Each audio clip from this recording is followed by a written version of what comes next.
Le moment est enfin venu, Julien Libre dévoile enfin le titre et la date de sortie de son premier album.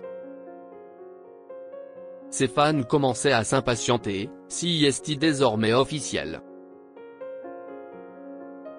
Julien Libre a révélé, ce lundi 7 juillet 2025, la date et le titre de son tout premier album, sur lequel il travaille depuis des mois. Une nouvelle page s'ouvre. Ça y est.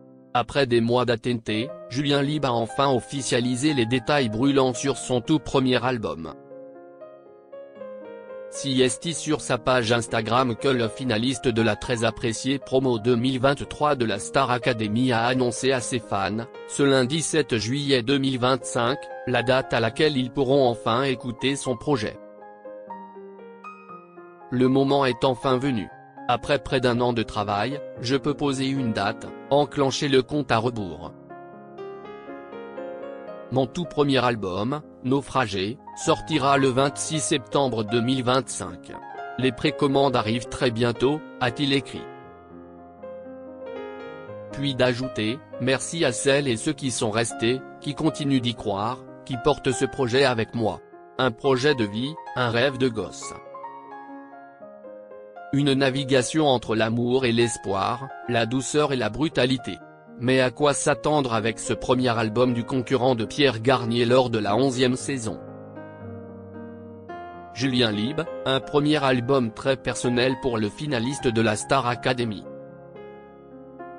Dans une interview accordée à Télévision Magazine, Julien Libre avait évoqué sa chanson Autrement, qui sera présente dans son projet et dans laquelle il aborde un thème très personnel. Cette chanson raconte un problème que j'ai eu toute ma vie de ne pas savoir dire les choses, de ne pas savoir dire quand ça va et quand ça ne va pas, de savoir dire le truc qui fâche, mais de ne pas savoir dire je t'aime avant, a-t-il confié.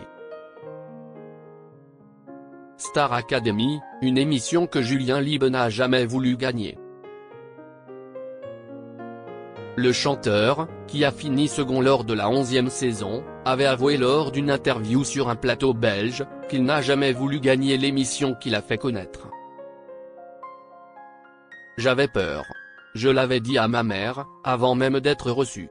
Elle avait paniqué, elle m'avait dit, Quest ce que t'es con. J'avais peur de l'image de gagnant, de ce monde que je ne connaissais, des contrats Sony. J'avais peur qu'on ne me dise, tu vas faire ça. J'avais l'impression que j'aurais moins de liberté et je tiens beaucoup à ma liberté artistique, avait-il avoué en janvier dernier. Une place de deuxième qui lui a finalement permis de prendre son temps pour proposer son premier album.